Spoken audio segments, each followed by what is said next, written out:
Rampuria station. लोग इसे बस एक छोटा सा ठहरा हुआ प्लेटफॉर्म कहते हैं। दिन में ट्रेनें आती जाती रहती हैं, आवाजें गूंजती हैं, पर रात में ये जगह जिंदा नहीं लगती, बस भूत बन जाती है। मैंने यहां अपनी आधी जिंदगी गुजारी है। रेलवे का छोटा कर्मचारी हूं। टिकट चेक करने, रिकॉर्ड रखने और कभी कभी पटरियों की निगरानी करने का काम करता हूं। लेकिन आज जो मैं तुम्हें बताने जा रहा हूं वो सिर्फ एक घटना नहीं, एक डरावनी सच्चाई है। और हां, इस कहानी में मैं अकेला नहीं हूं। मेरे साथ अर्जुन भी है जो यहां काम करता था। मेरी ही तरह साधारण इंसान, लेकिन दिल से थोड़ा मजबूत। रात का समय था, गर्मी का मौसम, लेकिन अजीब सी ठंड हवा में घुली हुई थी। चारों तरफ सन्नाटा, बस पटरियों पर कभी कभार किसी पुराने लोहे के टुकड़े की खट की आवाज। स्टेशन की घड़ी टिक टिक करती रहती। कोई रोशनी नहीं, सिर्फ चांदनी थी जो प्लेटफॉर्म पर बिखर जाती। उस रात मेरी ड्यूटी थी। अर्जुन मेरे साथ ही था। हम दोनों स्टेशन मास्टर की छोटी सी कैबिन में बैठे थे। बाहर की हवा गहरी और भारी थी, जैसे सांस लेने में भी डर लगे। सुरेश भाई, ये जगह रात में और भी वीरान लगती है। दिन में सब ठीक रहता है, लेकिन जैसे ही अंधेरा फैलता है लगता है कोई देख रहा हो। मैंने उसकी तरफ देखा। उसकी आंखें बाहर के प्लेटफॉर्म पर जमी थीं, जैसे कोई परछाई तलाश रहा हो। यह पहली बार नहीं था जब अर्जुन ने ऐसा कहा। यहां हर नया आदमी यही महसूस करता है। औरतें, बच्चे तो दूर, कई रेलवे के कर्मचारी भी रात की शिफ्ट से बचते थे। लेकिन हमें तो नौकरी करनी थी। डर से पेट नहीं भरता। उस रात का माहौल और गाढ़ा था। दूर दूर तक सन्नाटा और बीच बीच में हवा का झोंका जो खाली प्लेटफॉर्म पर हुस की आवाज कर जाता। अचानक मुझे लगा कि पटरियों के उस पार कोई खड़ा है। लाल रंग का आभास, पर धुंधला सा। मैंने पलकें झपकाईं, कुछ नहीं, खाली प्लेटफॉर्म। शुरू में मैंने सोचा आंखों का धोखा होगा, लेकिन अर्जुन की सांसें तेज हो चुकी थीं। तुमने देखा? कोई खड़ा था वहां। मैंने जवाब नहीं दिया, लेकिन दिल जोर से धड़क रहा था। कांच की खिड़की से प्लेटफॉर्म का आधा हिस्सा दिख रहा था। पटरियों के पास एक टूटी हुई बेंच थी। अक्सर वहीं चूहे भागते दौड़ते रहते थे, लेकिन उस रात वहां कोई इंसानी आभास था। धीरे धीरे लाल रंग और साफ होने लगा। एक औरत लाल साड़ी में लिपटी हुई। उसके बाल हवा में उड़ नहीं रहे थे, बस कंधों से लटक कर चुपचाप झूल रहे थे। और उसकी आंखें गहरी लाल, जैसे अंगारे बुझते नहीं, बस चलते जा रहे हों। मैंने कई बार इस स्टेशन पर अजीब चीजें महसूस की थी, पर उस रात पहली बार मैंने उसे देखा। लाल साड़ी वाली औरत। अर्जुन का चेहरा पीला पड़ चुका था। ये कौन है? यहाँ इस वक्त कोई और कैसे हो सकता है?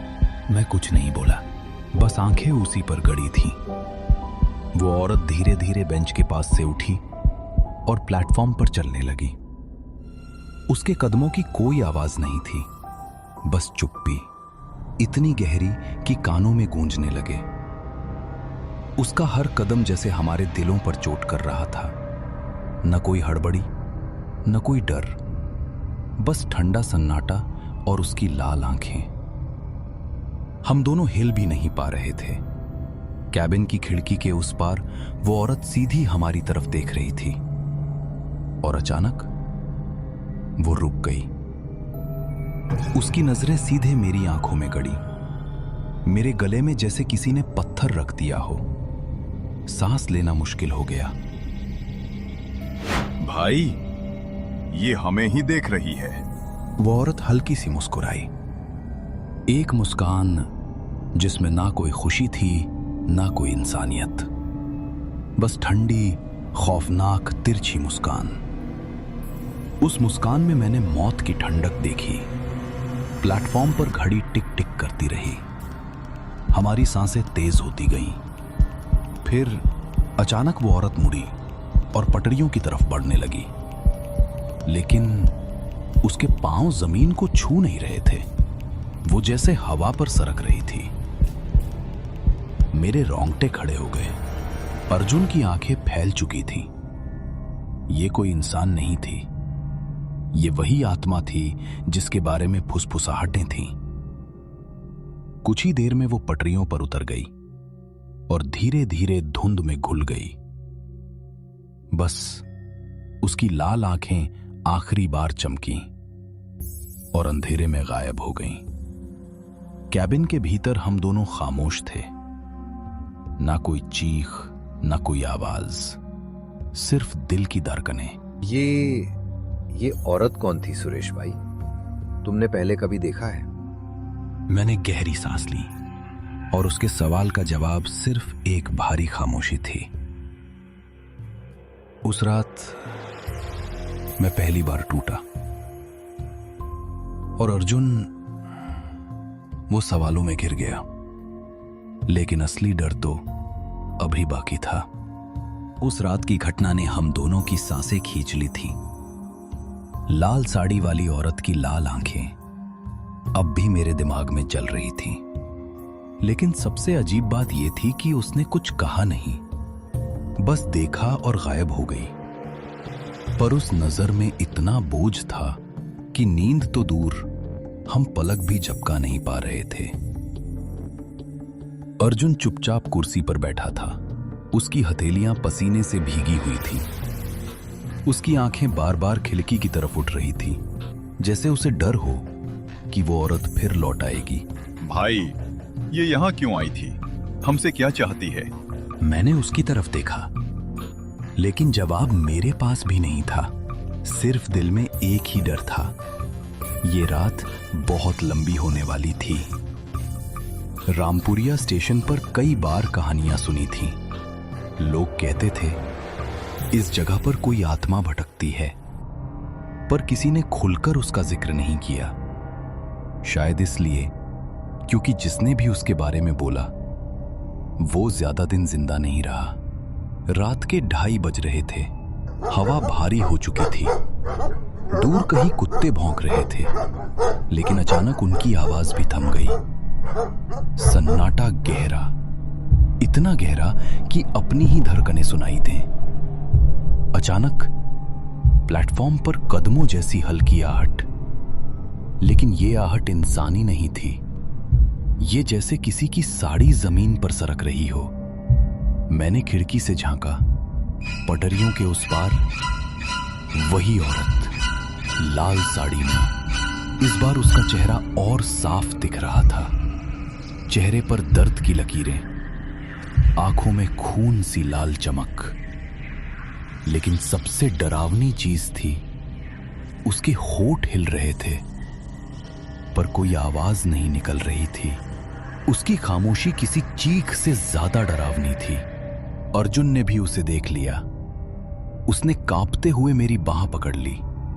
भाई, ये कुछ कह रही है, पर आवाज नहीं आ रही। औरत वहीं खड़ी रही कुछ पल तक। फिर धीरे धीरे उसने अपने हाथ उठाए। उसकी उंगलियां लंबी, सफेद, जैसे राख हों, और उसमें सीधे हमारी ओर इशारा किया। उस इशारे में कोई सवाल नहीं था, कोई दुआ नहीं थी। वो इशारा सिर्फ मौत की ओर खींच रहा था। हम दोनों के दिल धड़कते धड़कते मानो रुक गए। अर्जुन के होंठ कांप रहे थे, लेकिन आवाज नहीं निकल रही थी। मैंने हिम्मत जुटाई और खिड़की बंद कर दी। लेकिन जब मैंने पलटकर देखा तो मेरे पीछे की दीवार पर परछाई पड़ चुकी थी, वही औरत की परछाई। मुझे समझ नहीं आ रहा था वो बाहर खड़ी है या अब हमारे बीच भी आ चुकी है। अचानक अर्जुन खड़ा हो गया। नहीं भाई, मैं यहां नहीं रह सकता। मैं बाहर जा रहा हूं। मैंने उसका हाथ पकड़ा। मैं जानता था बाहर जाना मतलब मौत को बुलाना, पर डर इंसान से क्या क्या नहीं करवाता। मैंने धीरे धीरे उसकी बाजू दबाई और कहा, बैठे रहो अर्जुन, बाहर गए तो लौटोगे नहीं। उसकी आंखें पागलों जैसी हो गई थी, लेकिन शायद मेरे शब्दों ने उसे थाम लिया। वो वापस कुर्सी पर ढह गया। रात खिंचती रही। घड़ी ने 3 बजाए, लेकिन नींद, वो तो जैसे स्टेशन पर कभी आती ही नहीं थी। मैं सोच रहा था, ये औरत कौन है? क्यों भटकती है इस स्टेशन पर? क्या कोई अधूरी कहानी है उसके पीछे, या फिर ये जगह ही उसकी कब्र है? अचानक दरवाजे के बाहर से बहुत हल्की गुनगुनाहट सुनाई दी। एक औरत की आवाज, जैसे लोरी हो, लेकिन आवाज इतनी ठंडी, इतनी बेजान कि दिल दहल जाए। भाई, तुम सुन रहे हो? मैंने सिर हिलाया। मैं भी सुन रहा था। और तभी खिड़की के शीशे पर धुंधली परछाई उभरी, लाल साड़ी की झलक। हम दोनों जमे बैठे थे। न हिम्मत थी खिड़की खोलने की, न बाहर झांकने की। उस वक्त मैंने समझ लिया, ये औरत सिर्फ दिखाई नहीं देती, ये हमें महसूस भी कराती है कि वो पास है। इतना पास कि सांसों तक में उसका साया उतर जाए। कुछ ही देर बाद वो गुनगुनाहट थम गई। सन्नाटा और भारी हो गया। अर्जुन धीरे धीरे कुर्सी से उठ खड़ा हुआ। उसकी आंखें कहीं खाली में गड़ी थीं। भाई, वो मुझे बुला रही है, मैं जा रहा हूं। मेरे शरीर में बिजली सी दौड़ गई। मैंने झटके से उसका हाथ पकड़ा। अर्जुन, होश में आ, वो आत्मा है, इंसान नहीं।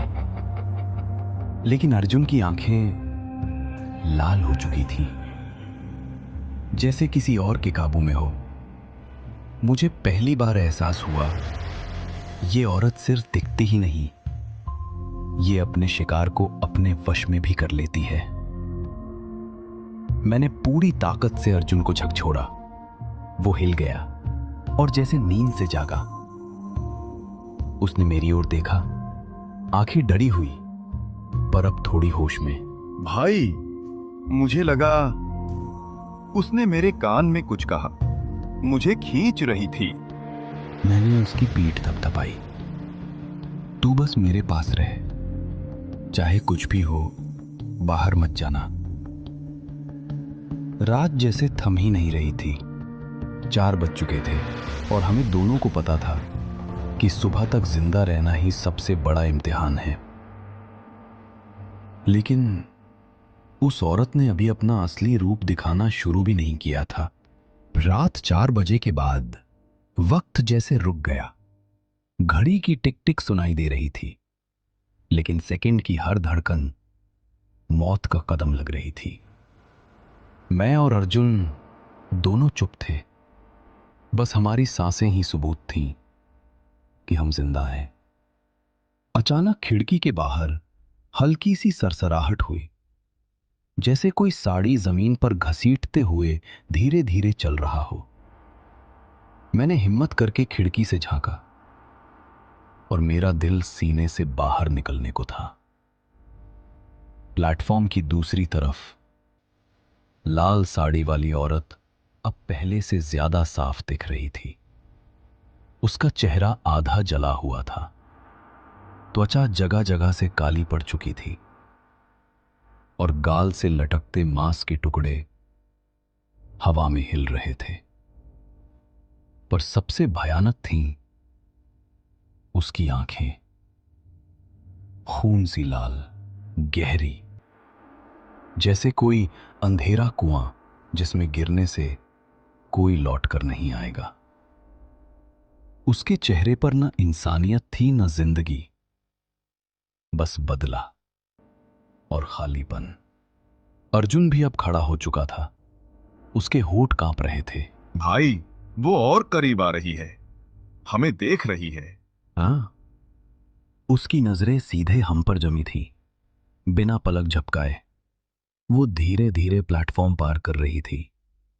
उसके पांव फिर से जमीन को छू नहीं रहे थे, जैसे हवा पर तैर रही हो। मैंने तुरंत खिड़की बंद कर दी, लेकिन बंद करने से क्या होता? कैबिन की दीवारें भी अब ठंडी पड़ने लगी, जैसे भीतर कोई परछाई समा रही हो।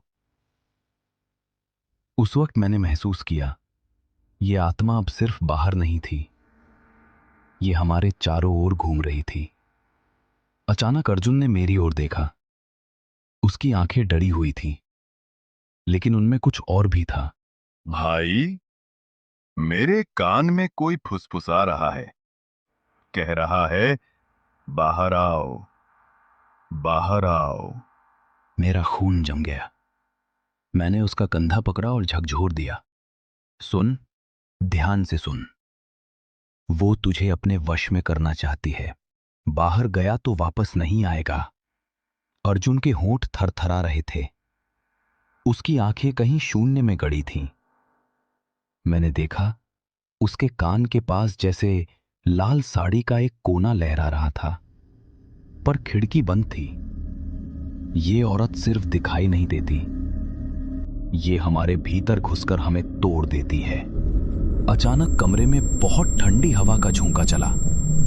हम दोनों कांप उठे और फिर पीछे दीवार पर छाया उभरी।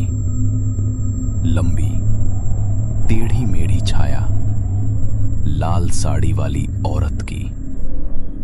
उसकी परछाई दीवार से अलग होकर हिलने लगी, जैसे कोई जीवित चीज हो। भाई, वो अंदर आ गई। मैंने उसकी बांह कसकर पकड़ी। दिल जोर से धड़क रहा था, लेकिन डर के बावजूद मैं जानता था हमें हिम्मत नहीं हारनी है। उस औरत ने अब हमें अपना शिकार बना लिया था। वो चाहती थी कि हम टूट जाएं और खुद चलकर उसके पास पहुंच जाएं। मिनट बीतते गए। परछाई दीवार से हटकर छत तक फैल गई, कभी हमारे पीछे, कभी हमारे सामने। और तभी अचानक खिड़की का शीशा खुद ब खुद धुंधला हो गया।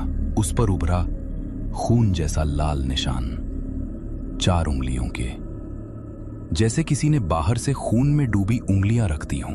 मेरी सांसें वहीं अटक गईं। उसके खून भरे हाथ अब हमें छूने को थे। अर्जुन का चेहरा बिल्कुल सफेद हो चुका था। भाई, वो हमें छोड़ने वाली नहीं है। मैंने उसकी तरफ देखा और पहली बार मुझे भी यकीन हो गया कि शायद ये हमारी आखिरी ड्यूटी है। लेकिन अचानक स्टेशन की घड़ी ने 5 बजाए।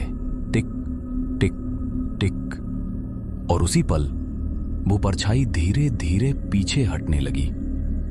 खिड़की पर बने लाल निशान धुंधले पड़ गए। शायद ये आत्मा सूरज की पहली किरण से डरती थी। शायद इसलिए वो हर रात आती थी और भोर से पहले गायब हो जाती थी। हम दोनों वहीं बैठे रहे, थके, डरे, पसीने से तर। अर्जुन कांपते हुए बोला, भाई, ये औरत हमें क्यों सताती है? इसका क्या राज है? मैंने गहरी सांस ली। मेरे पास कोई जवाब नहीं था, लेकिन इतना जरूर समझ आया, ये आत्मा सिर्फ दिखाई देने के लिए नहीं आती। ये हमें अपनी कहानी सुनाना चाहती है। रात बीत गई थी, 5 बज चुके थे और आसमान हल्का सा नीला होने लगा था, लेकिन हमारी आंखों से नींद कोसों दूर थी। अर्जुन थरथराते हुए दीवार से टिक गया और मैं बस चुपचाप घड़ी की सुइयों को घूरता रहा। सुबह की हल्की रोशनी प्लेटफॉर्म पर फैली, पर उस रोशनी में भी स्टेशन वीरान था।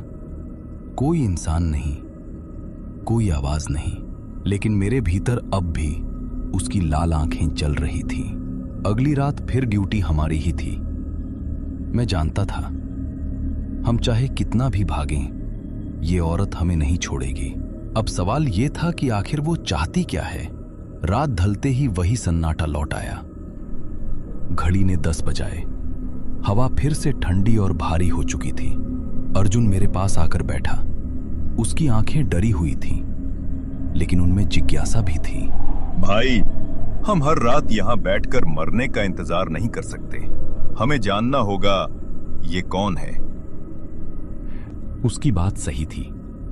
डरते डरते जीने से अच्छा था सच जानना। मैंने तय किया, आज हम उसका पीछा करेंगे। जहां ये हमें ले जाएगी, वहीं से इसका राज खुलेगा। रात गहराती गई। घड़ी ने 12 बजाए और तभी प्लेटफॉर्म की तरफ वही साड़ी घसीटने की आवाज। हम दोनों खिड़की के पास गए। हाँ, वही लाल साड़ी वाली औरत। इस बार उसका चेहरा आधा जला हुआ, आंखें खून जैसी लाल और होठों पर वही ठंडी मुस्कान। वो धीरे धीरे पटरियों की ओर बढ़ी। हम दोनों चुपचाप उसके पीछे हो लिए। उसके कदमों की कोई आवाज नहीं थी, लेकिन हमें महसूस हो रहा था कि हर कदम हमें मौत के करीब ले जा रहा है। वो पटरियों पर उतरकर स्टेशन के उस कोने की तरफ चली गई जहां सालों से कोई नहीं जाता था।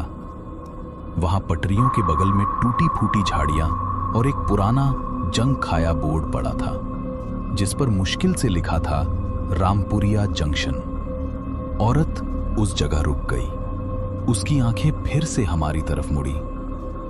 फिर उसने धीरे धीरे हाथ उठाया और जमीन की तरफ इशारा किया। हमने झाड़ियों को हटाया। नीचे मिट्टी खोदी गई थी और वहीं से सड़े गले कपड़ों की गंध उठी। अंदर से हमें हड्डियां मिली और लाल साड़ी का फटा हुआ टुकड़ा। भाई, ये तो किसी औरत की लाश है। हाँ, हमने उस आत्मा की कब्र पाली थी। मेरी रूह कांप गई। उसकी लाश सालों से यहां दफन थी और उसकी आत्मा अब भी यहीं भटक रही थी। और तभी वो औरत जमीन पर झुक गई। उसकी लाल आंखों से खून जैसे आंसू टपकने लगे। वो अपनी ही कब्र की तरफ इशारा करती रही, मानो कह रही हो, मेरे साथ न्याय नहीं हुआ। अर्जुन ने कांपते हुए मेरी तरफ देखा। भाई, इसका मतलब इसकी मौत यहां हुई थी। मैंने सिर झुका लिया। हाँ, यही सच था। शायद वो ट्रेन के नीचे आई थी, या शायद किसी ने उसे यहां मार कर दफना दिया था। जो भी हुआ, उसकी आत्मा चैन से नहीं थी। अचानक वो औरत चीख पड़ी। उसकी चीख हवा में नहीं, सीधे हमारे सीने में गूंजी, इतनी भयानक कि दिल फट जाए। उसके बाल हवा में बिखर गए। चेहरा और ज्यादा डरावना हो गया। वो धीरे धीरे हमारे करीब आने लगी। भाई, ये हमें मार डालेगी। मैंने आंखें बंद कर ली। हिम्मत जुटाकर उसके सामने खड़ा हो गया। तू जो भी है, तेरी मौत जैसे भी हुई, हम तेरा सच सबको बताएंगे। तेरा राज दबा नहीं रहेगा। एक पल को उसकी आंखें थम गई। उसके चेहरे पर वो ठंडी मुस्कान गायब हो गई और फिर अचानक उसका शरीर धुंध में बदलने लगा। धीरे धीरे वो हवा में घुल गई। बस लाल साड़ी का एक कोना जमीन पर गिरा और राख बनकर उड़ गया। उस रात पहली बार उसने हमें नहीं मारा। उसकी आत्मा मानो थोड़ी हल्की हो गई थी, लेकिन उसका दर्द, उसका खौफ अब भी स्टेशन पर बाकी है। सुबह होते ही हम दोनों ने स्टेशन मास्टर को सब बताया, लेकिन उन्होंने सिर्फ इतना कहा, ये सब पहले भी कई बार सुना है, लेकिन कोई सबूत नहीं। तुम दोनों अपनी ड्यूटी करो। और तभी मैंने समझ लिया, रामपुरिया स्टेशन पर जो हुआ, जो दिखा, उसका गवाह सिर्फ हम दोनों हैं। बाकी दुनिया इसे बस कहानी मानेगी। आज भी जब रात होती है, प्लेटफॉर्म पर सन्नाटा छा जाता है।